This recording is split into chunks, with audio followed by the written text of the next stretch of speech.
ਅਕਾਲ ਮੂਰਤ ਅਜੂਨੀ ਸੈਭੰ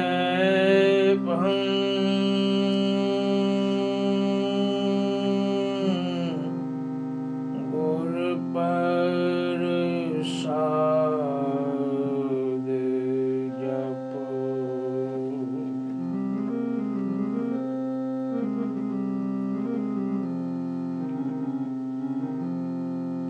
ਆਦਿ ਸੱਚ ਜੁਗਾਦ ਸੱਚ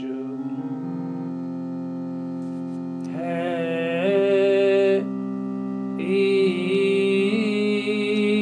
ਸੱਚ ਨਾਨਕ ਹੋਸੀ ਭੀ ਸੱਚ।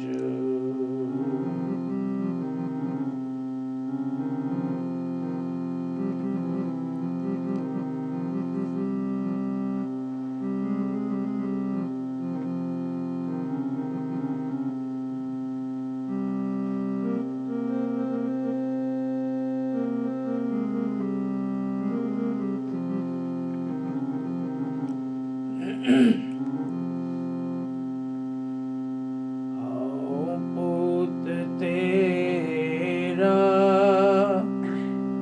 ਤੂੰ ਬਾਪ ਮੇਰਾ। ਹਉ ਪੁੱਤ ਤੇਰਾ ਤੂੰ ਬਾਪ ਮੇਰਾ।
ਇਕੱਠਾ ਹਰਦਮ ਬਸੇਰਾ।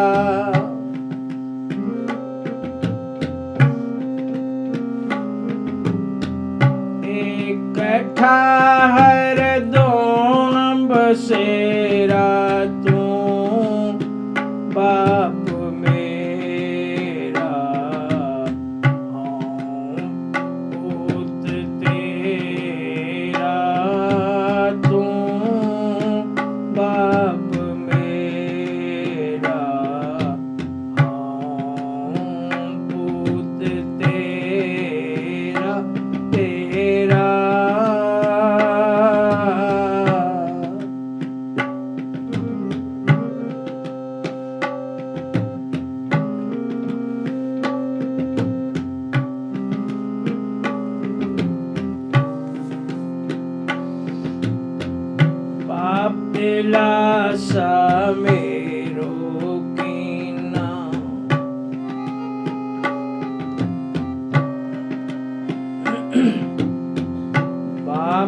दिलासा मेरो कीना, सेज सो खाली मुख अमृत दीना।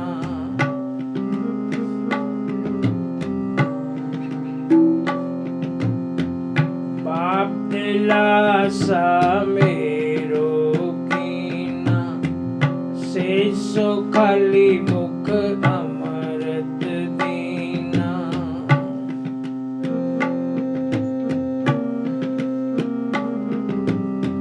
इस बाप को क्यों मनो बिसारी,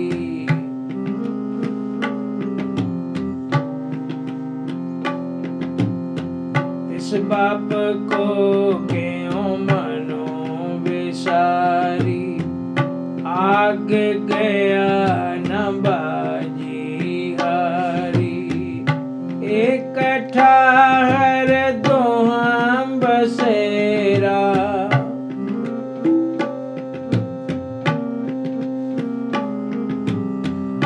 इकट्ठा कर दोहां बसेरा, तू बाप मेरा पूत तेरा। तू बाप मेरा पूत तेरा। तू बाप मेरा।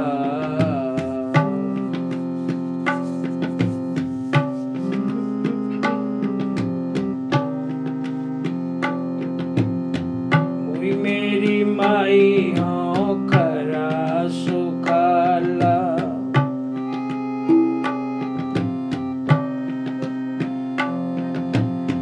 मुई मेरी माई हाँ खरा सुखाला। पैरों नहीं दगली लगे न पाला,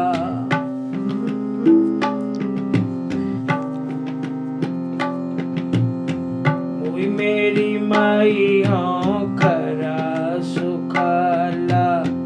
पैरों नहीं दगली लगे न पाला, इकट्ठा हर दोहां बसेरा।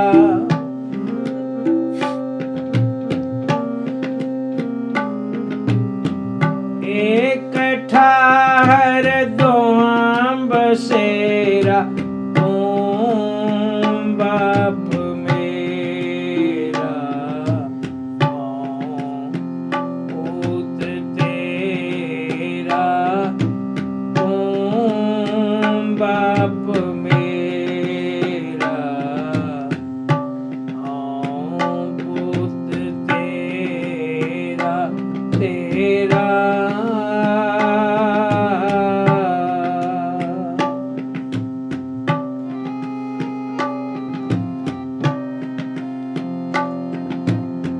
परदेस बाबा जिन जिन हो जाया,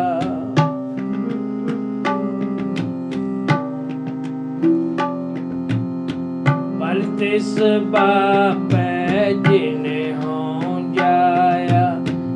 पांचा ते मेरा संग चुकाया,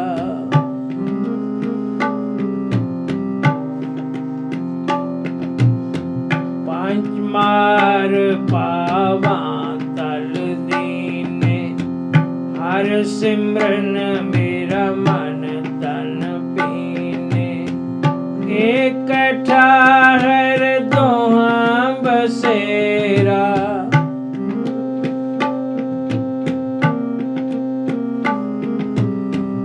इकट्ठा हर दोहां बसेरा, तू बाप मेरा पूत तेरा। तू बाप मेरा पूत तेरा। तू बाप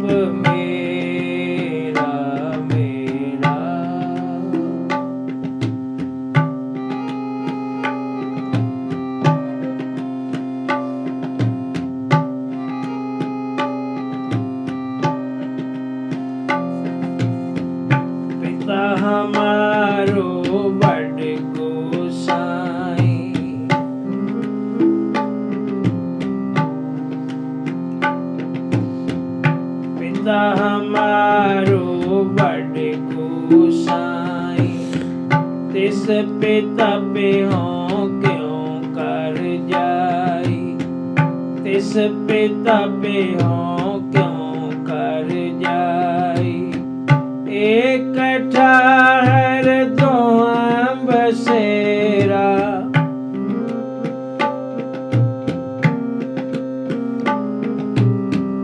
एक ठाहर दोहां बसेरा, तू बाप मेरा, हूँ पूत तेरा, तू बाप मेरा, हूँ पूत तेरा, तू बाप मेरा मेरा।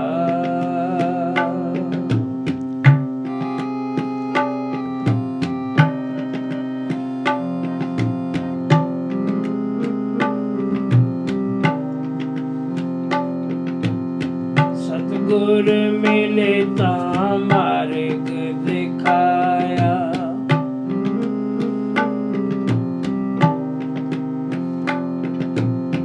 सतगुर मिले ता मार्ग दिखाया, जगत पिता मेरा मन पाया,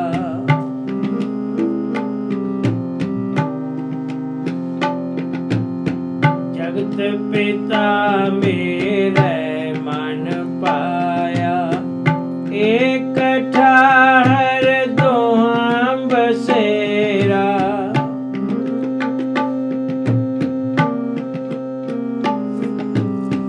कहो कबीर जन एको बुझिया,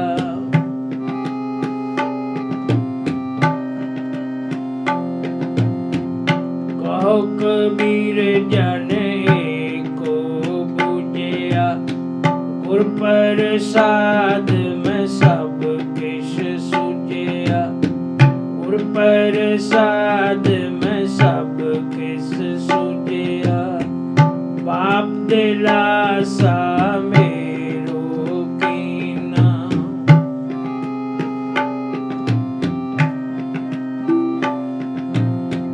बाप दिलासा मेरो कीना, से सो खाली मुख अमृत दीना। एक ठाहर दोहां बसेरा,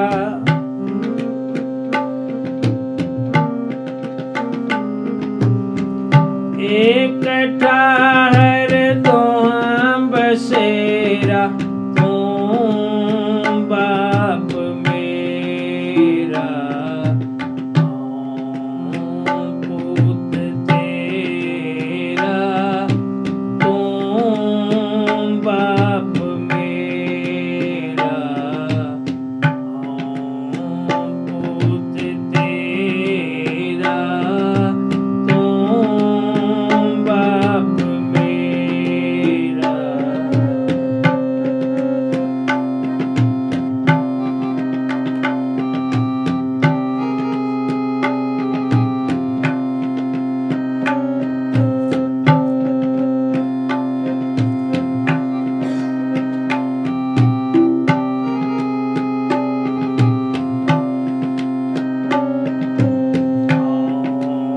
पूत तेरा, तू बाप मेरा, पूत तेरा, तू बाप मेरा, पूत तेरा, तू बाप मेरा मेरा। वाहिगुरु गुरु नानक साहिब।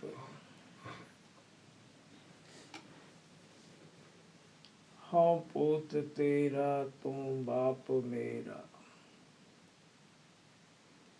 महापुरुष भगत कबीर जी इस शब्द द्वारा उस एक ओंकार वाहिगुरु दी उस्तत करते ने। भगत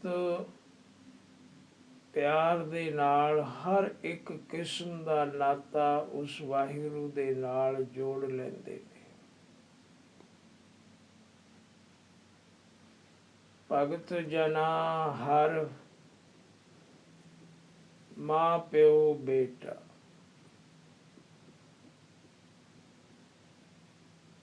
कदे आप इस्त्री रूप हो के वाहिगुरु नूं पति मन के उस्तत करते ने। कदे उसनूं माता समझ के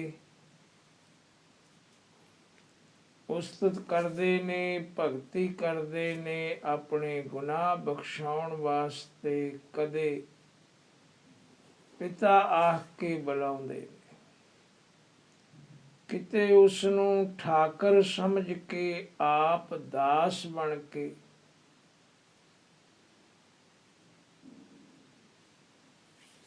इसे तरह ये 9 किस्म दी भगती है।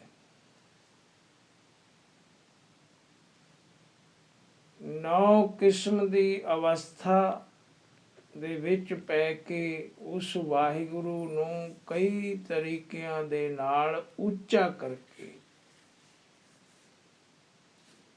ਭਗਤੀ ਕਰਦੇ ਨੇ। ਇਸ ਸ਼ਬਦ ਵਿੱਚ ਭਗਤ ਕਬੀਰ ਜੀ ਕਹਿੰਦੇ ਨੇ, ਹਉ ਪੂਤ ਤੇਰਾ, हे ਵਾਹਿਗੁਰੂ ਮੈਂ ਤੇਰਾ ਪੁੱਤਰ ਹਾਂ, ਬਾਲਕ ਹਾਂ, ਤੇਰਾ ਬੱਚਾ ਹਾਂ, तू बाप मेरा, तू मेरा बाप है, भाव तू मेरा सब कुछ है। एक ठाहर दोहा बसेरा, इको ही तो थां है दोनों दे रहन वास्ते।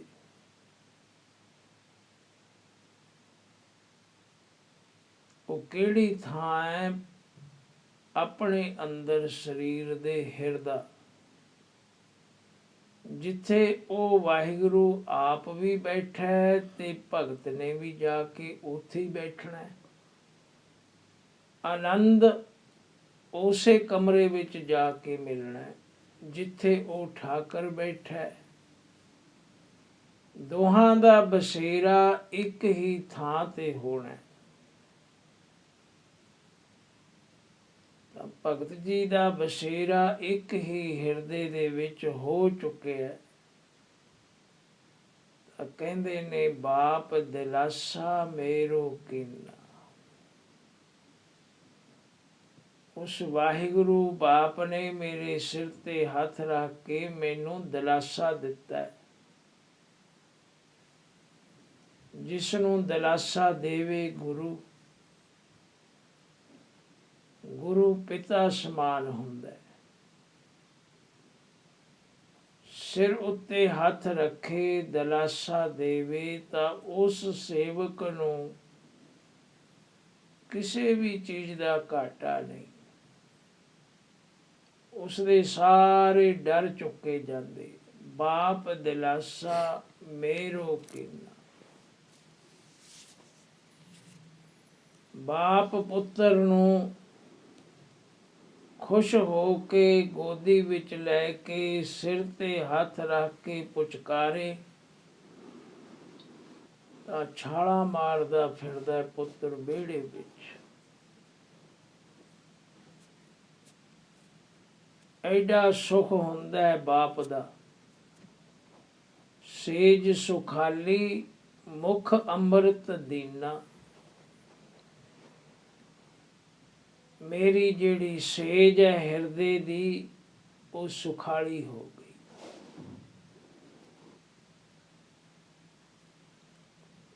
देखो मानसी पूजा द्वारा या प्रतख पूजा द्वारा जिस तरह आपां सामने बाबा जी दा आसन तकदे हां, ਪਲੰਗ ਲੱਗਿਆ ਹੋਇਆ ਹੈ ਬਾਬਾ ਜੀ ਦੇ ਵਿਸ਼ਰਾਮ ਵਾਸਤੇ। ਇਹ ਵੀ ਸੇਜਾ ਹੈ।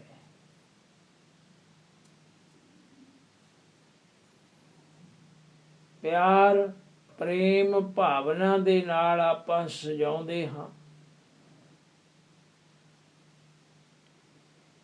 ਸੇਜ ਸੁਖਾਲੀ, ਸੁੱਖਾਂ ਵਾਲੀ ਸੇਜ।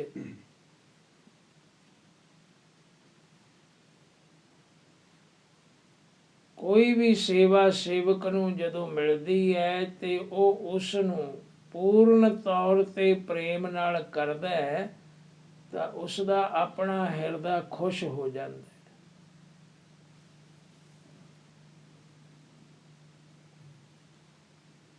ਸੋ ਹਿਰਦੇ ਦੀ ਸੇਜ ਜੋ ਸਾਡੀ ਆਤਮਾ ਦੇ ਨਾਲ ਜੁੜੀ ਹੋਈ ਹੈ, ਉਸੇ ਤਰ੍ਹਾਂ ਇਸ ਬਾਹਰਲੀ ਸੇਜ ਨੂੰ ਵੀ ਆਪਣੀ ਆਤਮਾ ਦੇ ਨਾਲ ਜਿਹੜਾ ਸਿਉਂ ਲੈਂਦਾ ਹੈ, ਜੋੜ ਲੈਂਦਾ ਹੈ, ਤਾਂ ਫਿਰ ਜਰਾ ਕੁ ਵੀ ਫਰਕ ਆਵੇ ਹਿਰਦੇ ਨੂੰ ਦੁੱਖ ਲੱਗਦਾ ਹੈ। ਮਾਨਸੀ ਪੂਜਾ ਦਾ ਇਹੋ ਫਰਕ ਹੈ। ਤਦੇ ਮਾਨਸੀ ਪੂਜਾ ਮਹਾਂਪੁਰਖ ਕਰਦੇ ਨੇ, ਹਿਰਦਿਓਂ ਜੁੜੇ ਹੁੰਦੇ ਨੇ ਤੇ ਬਾਹਰੋਂ ਵੀ ਜੁੜੇ ਰਹਿਣਾ ਚਾਹੁੰਦੇ ਨੇ।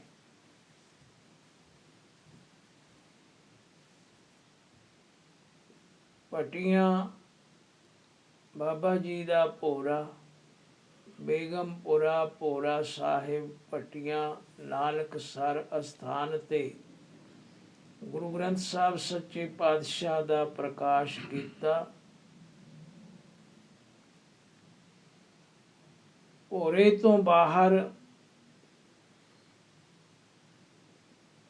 ਪਿਛਲੇ ਪਾਸੇ ਇੱਕ ਕਮਰਾ ਹੁੰਦਾ ਸੀ, ਇੱਟਾਂ ਦਾ ਕੱਚਾ ਜਿਹਾ ਕਮਰਾ ਬਣਿਆ ਹੋਇਆ, ਕੋਈ ਪਲਸਤਰ ਨਹੀਂ ਸੀ ਕੀਤਾ, ਸਿਰਫ ਟੀਪ ਕੀਤੀ ਹੋਈ, ਉੱਪਰ ਬਾਲੇ ਪਾਏ ਹੋਏ। ਭੋਰੇ ਦੇ ਵਿੱਚ ਬੜੀ ਸਲਾਬ ਆ ਗਈ ਸੀ, ਤਾਂ ਗਰਮੀ ਦੀ ਰੁੱਤ ਬਹੁਤ ਜ਼ਿਆਦਾ, ਪਰ ਪਤਾ ਨਹੀਂ ਕਿਸ ਤਰ੍ਹਾਂ ਅੰਦਰ ਸਲਾਬ ਹੇਠੋਂ ਪਾਣੀ ਜਾਂ ਆਲੇ ਦੁਆਲੇ ਤੋਂ ਕੁਝ ਸੇਮ ਫੁੱਟ ਪਈ, ਕਿਉਂਕਿ ਨਾਲ ਛੱਪੜ ਵੀ ਸੀ।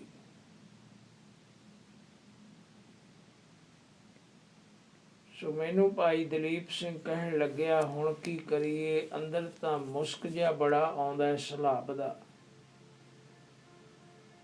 ਮੈਂ ਆਖਿਆ ਵੀ ਨਾਲ ਦਾ ਕਮਰਾ ਆਪਾਂ ਸਫਾਈ ਕਰ ਲਈਏ, ਚਾਨਣੀ ਬੰਨ੍ਹ ਲਈਏ, ਪਲੰਗ ਲਿਆ ਕੇ ਉੱਥੇ ਡਾਈਏ, ਸਤਿਗੁਰੂ ਜੀ ਦੁਪਹਿਰੇ ਉੱਥੇ ਆਰਾਮ ਕਰਨ, ਫਿਰ ਆਪਾਂ ਭੋਰੇ ਦੀ ਸਫਾਈ ਕਰ ਲਵਾਂਗੇ। ਜਗ੍ਹਾ ਬੜੀ ਘੱਟ ਹੁੰਦੀ ਸੀ, ਛੱਤੀ ਹੋਈ।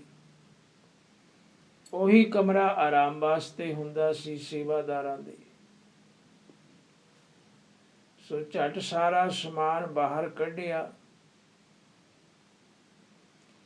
ਬਾਬਾ ਜੀ ਜਿਵੇਂ ਸਮੱਤ ਦਿੰਦੇ ਸਨ,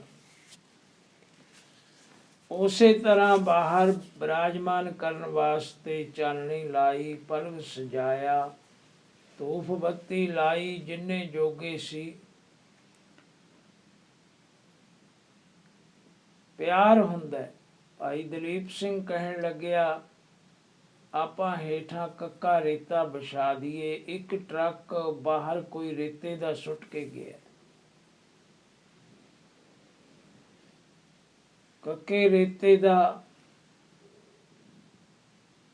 ਹੇਠਾਂ ਵਿਛਾ ਦਿੱਤਾ, ਉੱਪਰ ਪਾਣੀ ਛਿੜਕਿਆ, ਆਲੇ ਦੁਆਲੇ 2 ਬਾਰੀਆਂ ਸੀ ਖੱਬੇ ਸੱਜੇ, ਉਹਨਾਂ ਦੇ ਵਿੱਚ ਖਸਤਾ ਜੇ ਖੇਸ ਲਟਕਾ ਕੇ ਉਹਨਾਂ ਨੂੰ ਪਾਣੀ ਦੇ ਨਾਲ ਭਿਉਂ ਦਿੱਤਾ।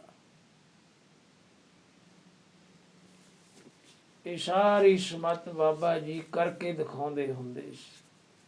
ਕਿਉਂਕਿ ਕੱਚੀ ਕੁਟੀਆ ਦੇ ਵਿੱਚ ਬਾਬਾ ਜੀ, ਬਾਬਾ ਆਨੰਦ ਸਿੰਘ ਜੀ ਮਹਾਰਾਜ ਜੀ ਦੀ ਸਮੱਤ ਦੁਆਰਾ ਸੇਵਾ ਕਰਦੇ ਰਹੇ ਸਨ। ਉਹਨਾਂ ਨੂੰ ਬੜੀਆਂ ਹੀ ਸਕੀਮਾਂ ਤਰਕੀਬਾਂ ਆਉਂਦੀਆਂ ਸੀ, ਕਿਵੇਂ ਸਾਹਿਬ ਦੀ ਸੇਵਾ ਕਰਨੀ। ਜੋ ਕੁਝ ਹਿਰਦੇ ਦੇ ਵਿੱਚ ਹੋ ਰਿਹਾ ਹੈ ਉਹ ਬਾਹਰ ਹੋ ਰਿਹਾ ਹੈ। ਇਹ ਨਿਸ਼ਾਨੀ ਦਾ ਪਤਾ ਲੱਗਦਾ ਹੈ ਜਦੋਂ ਸੇਵਕ ਬਾਹਰ ਵਾਹਿਗੁਰੂ ਦਾ ਆਦਰ ਸਨਮਾਨ ਕਰਦਾ ਹੈ। ਵੀ ਕਿਸ ਤਰੀਕੇ ਨਾਲ ਕਰਦਾ ਹੈ? ਜਿਸ ਤਰੀਕੇ ਨਾਲ ਕਰਦਾ ਹੈ, ਇਸ ਦਾ ਭਾਵ ਕਿ ਅੰਦਰੋਂ ਉਹ ਇਸੇ ਤਰ੍ਹਾਂ ਜੁੜਿਆ ਹੋਇਆ ਹੈ।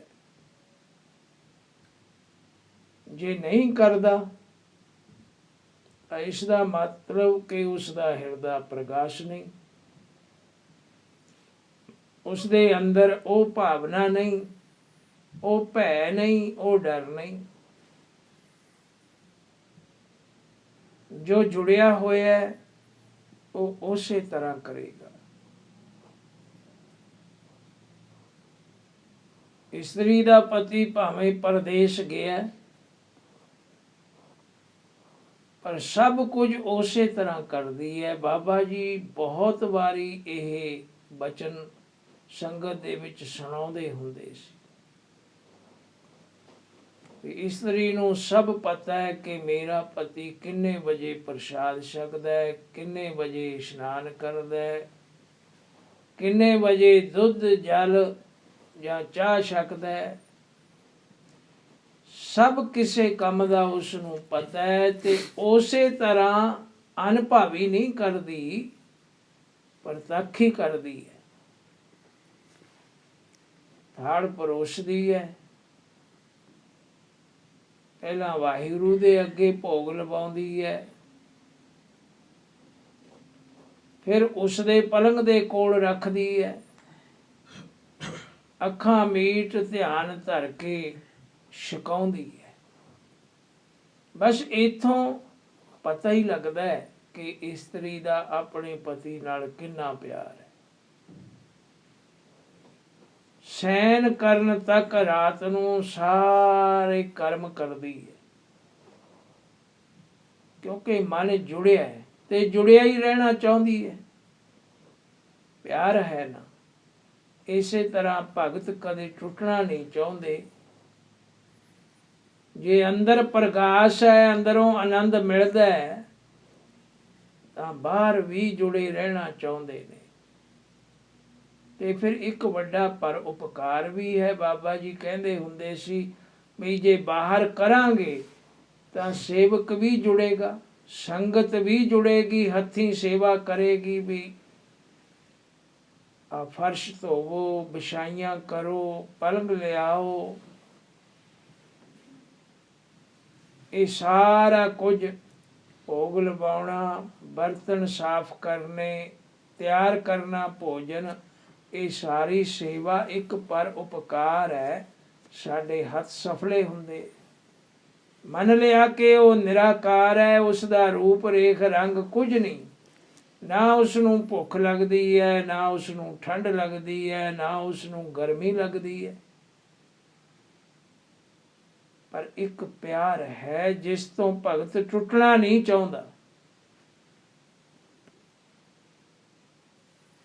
ਸੋ ਪਲੰਗ ਵਿਛਾ ਕੇ, ਵਿਛਾਈਆਂ ਕਰਕੇ, ਸਭ ਤਿਆਰੀ ਕਰਕੇ ਸ੍ਰੀ ਗੁਰੂ ਗ੍ਰੰਥ ਸਾਹਿਬ ਜੀ ਮਹਾਰਾਜ ਜੀ ਨੂੰ ਬਿਰਾਜਮਾਨ ਕੀਤਾ।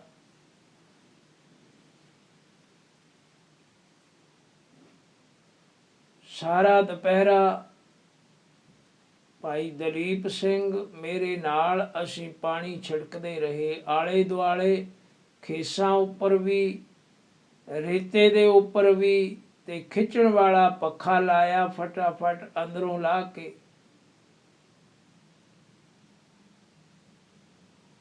ਤੇ ਭਾਈ ਗੁਰਦੀਪ ਸਿੰਘ ਰਾਗੀ, ਜੋ ਆਪਣਾ ਹੈਡ ਰਾਗੀ ਹੈ ਭੋਰਾ ਸਾਹਿਬ ਦਾ, ਇਸ ਦਾ ਪਿਤਾ ਹੁੰਦਾ ਸੀ, ਉਹ ਅਕਸਰ ਦੁਪਹਿਰ ਨੂੰ ਆ ਜਾਂਦਾ ਸੀ। ਸਾਖੀਆਂ ਕਰਨੀਆਂ, ਬਚਨ ਕਰਨੇ, ਸੁਣਨੇ।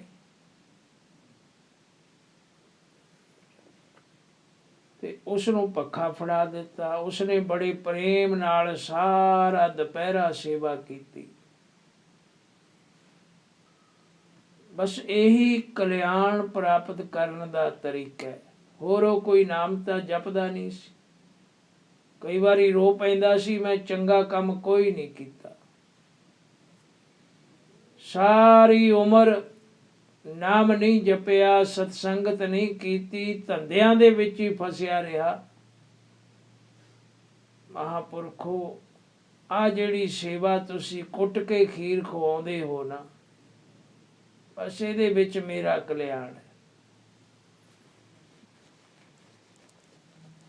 ਸ਼ਰਧਾ ਦੇ ਨਾਲ ਕੋਈ ਵੀ ਸੇਵਾ ਕਰਦਾ ਹੈ, ਉਸ ਨੂੰ ਵੇਖ ਕੇ ਭਾਵੇਂ ਮਨਮੁਖ ਵੀ ਹੋਵੇ ਬੰਦਾ, ਉਸ ਦੇ ਮਨ ਵਿੱਚ ਵੀ ਭਾਵਨਾ ਉੱਠ ਖੜਦੀ ਹੈ, ਸੱਚ ਹੋਵੇ ਸਹੀ।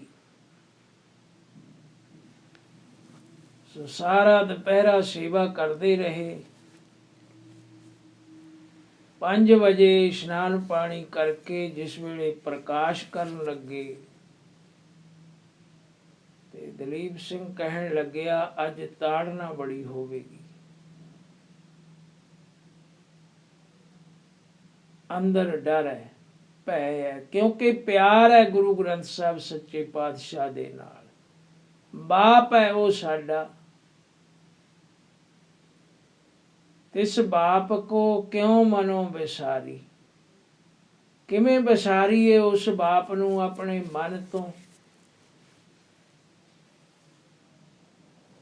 ਜੇ ਜੁੜੇ ਹਾਂ ਅੰਦਰੋਂ, ਤਦ ਹੀ ਮਨ ਵਿੱਚ ਆਉਂਦਾ ਹੈ ਨਾ, ਤਾੜਨਾ ਬੜੀ ਹੋਵੇਗੀ।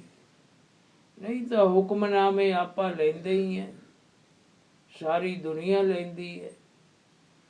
ਹੁਕਮਨਾਮਾ ਲਿਆ ਬਸ ਠੀਕ ਹੈ। ਵਿਚਾਰ ਹੁੰਦੀਆਂ ਆਪਣੋ ਆਪਣੀ ਭਾਵਨਾ ਜਿਸ ਤਰ੍ਹਾਂ ਦੀ ਵੀ ਕੋਈ ਵੀ ਕੰਮ ਕਰਨਾ, ਗੁਰੂਦੁਆਰੇ ਜਾਓ, ਹੁਕਮਨਾਮਾ ਲਓ ਜੀ। ਹੁਕਮਨਾਮਾ ਲੈ ਲਿਆ, ਚਲੋ ਕੰਮ ਕਰੋ ਜਾ ਕੇ।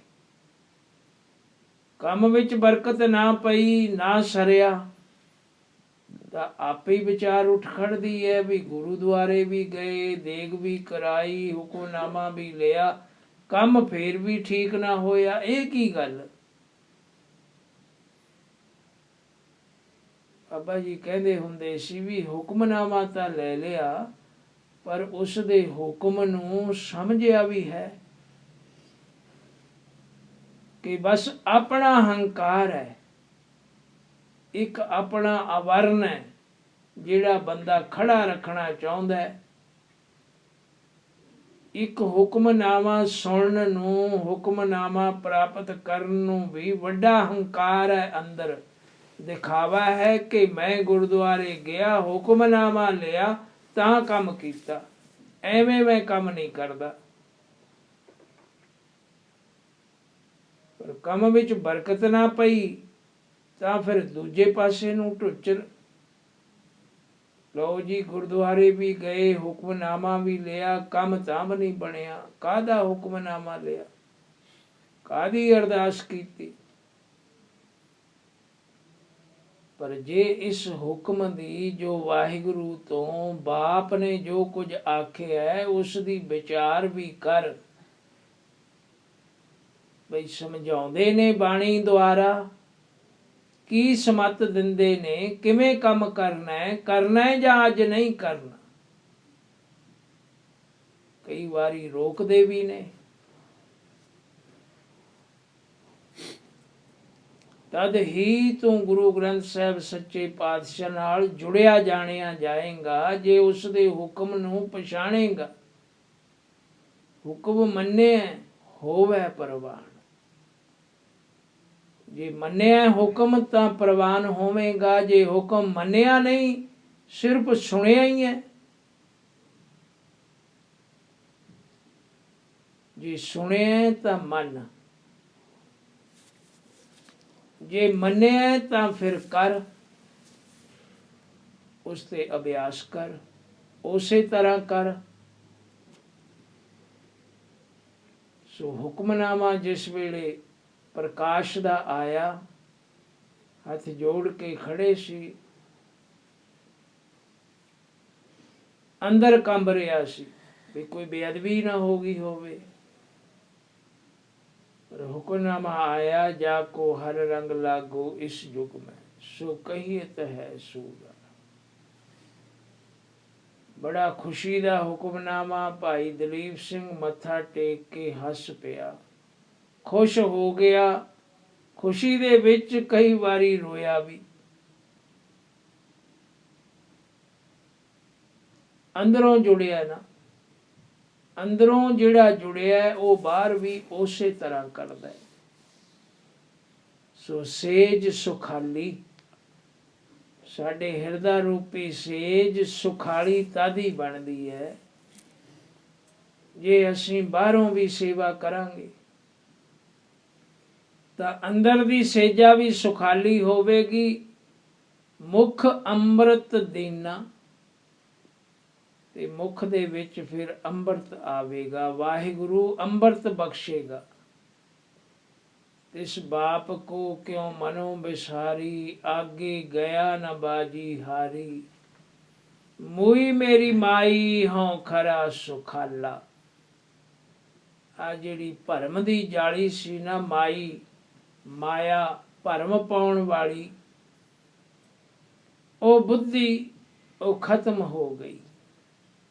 ਮੈਂ ਖਰਾ ਤੇ ਸੁਖਾਲਾ ਬਣ ਗਿਆ। ਪੈਰੋ ਨਹੀਂ ਦਗਲੀ, ਲੱਗੇ ਨਾ ਪਾਲਾ।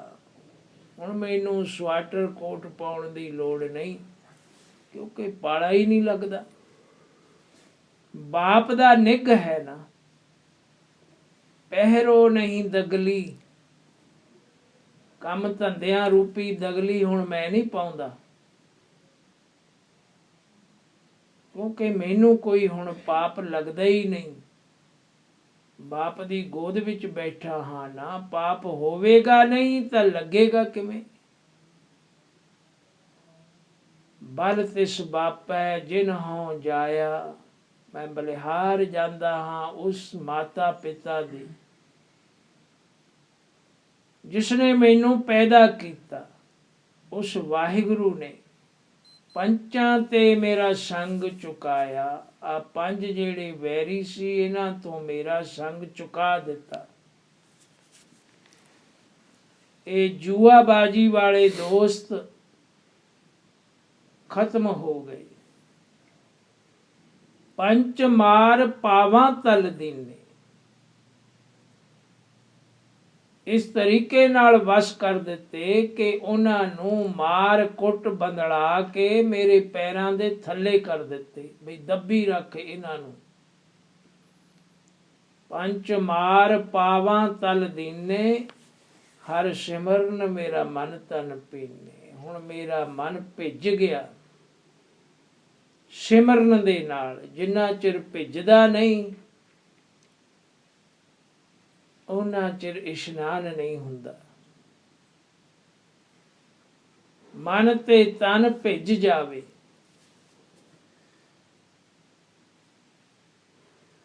ਪਿਤਾ ਹਮਾਰੋ ਬੜ ਗੋਸਾਈ, ਵੱਡਾ ਗੋਸਾਈ ਹੈ। ਜੋ ਮੇਰਾ ਬਾਪ ਹੈ, ਜੋ ਮੇਰਾ ਪਿਤਾ ਹੈ, ਉਹ ਸਭ ਦਾ ਗੋਸਾਈ ਹੈ। ਪ੍ਰਿਥਵੀ ਦਾ ਰਾਖਾ, ਇਸ ਸਰੀਰ ਦਾ ਰਾਖਾ ਤਿਸ ਪਿਤਾ ਪਹਿ ਹਉ ਕਿਉਂ ਕਰ ਜਾਈ। ਉਸ ਪਿਤਾ ਦੇ ਕੋਲ ਕਿਵੇਂ ਜਾਇਆ ਜਾਂਦਾ ਹੈ? ਸਤਿਗੁਰ ਮਿਲੇ ਤਾਂ ਮਾਰਗ ਦਿਖਾਇਆ। ਗੁਰੂ ਸਤਿਗੁਰੂ ਮਿਲ ਜਾਵੇ ਤਾਂ ਉਹ ਮਾਰਗ ਦਿਖਾਉਂਦਾ ਹੈ। ਜਗਤ ਪਿਤਾ ਮੇਰਾ ਮਨ ਭਾਇਆ। ਫਿਰ ਇਹ ਸਾਰੇ ਸੰਸਾਰ ਦਾ ਜਿਹੜਾ ਪਿਤਾ ਹੈ ਉਹ ਮੇਰੇ ਮਨ ਭਾ ਜਾਂਦਾ। ਪੂਤ ਤੇਰਾ ਤੂੰ ਬਾਪ ਮੇਰਾ, ਏਕੈ ਠਾਹਰ ਦੋਹਾਂ ਬਸੇਰਾ। ਇੱਕੋ ਹੀ ਥਾਂ ਹੈ ਹਿਰਦੇ ਦੀ, ਜਿੱਥੇ ਤੂੰ ਵਸਦਾ ਉੱਥੇ ਮੈਂ ਵੀ ਤੇਰੇ ਚਰਨਾਂ ਵਿੱਚ ਬੈਠਾ। ਕਹੋ ਕਬੀਰ ਜਨ ਏਕੋ ਬੂਝਿਆ। ਭਗਤ ਕਬੀਰ ਜੀ ਕਹਿੰਦੇ ਨੇ, ਜਿਸ ਭਗਤ ਨੇ, ਜਿਸ ਪ੍ਰਾਣੀ ਨੇ, ਜਿਸ ਚੁੱਖ ਜਗਿਆਸੂ ਨੇ ਇੱਕ ਬੁੱਝ ਲਿਆ ਨਾ, ਇੱਕ ਹੈ ਉਹ। ਤੇ ਗੁਰ ਪ੍ਰਸਾਦ ਗੁਰੂ ਦੀ ਕਿਰਪਾ ਦੇ ਨਾਲ ਮੈਂ ਸਭ ਕੁਛ ਸੂਝਿਆ। ਫਿਰ ਮੈਨੂੰ ਸਾਰੀ ਸਮਝ ਪੈ ਗਈ ਕਿ ਹਉ ਪੂਤ ਤੇਰਾ, ਹਉ ਪੂਤ ਤੇਰਾ, ਤੂੰ ਬਾਪ ਮੇਰਾ, ਹਉ ਪੂਤ ਤੇਰਾ, ਤੂੰ ਬਾਪ ਮੇਰਾ, ਹਉ ਪੂਤ ਤੇਰਾ ਬਾਪ ਮੇਰਾ, ਓ ਪੁੱਤ ਤੇਰਾ, ਓ ਬਾਪ ਮੇਰਾ।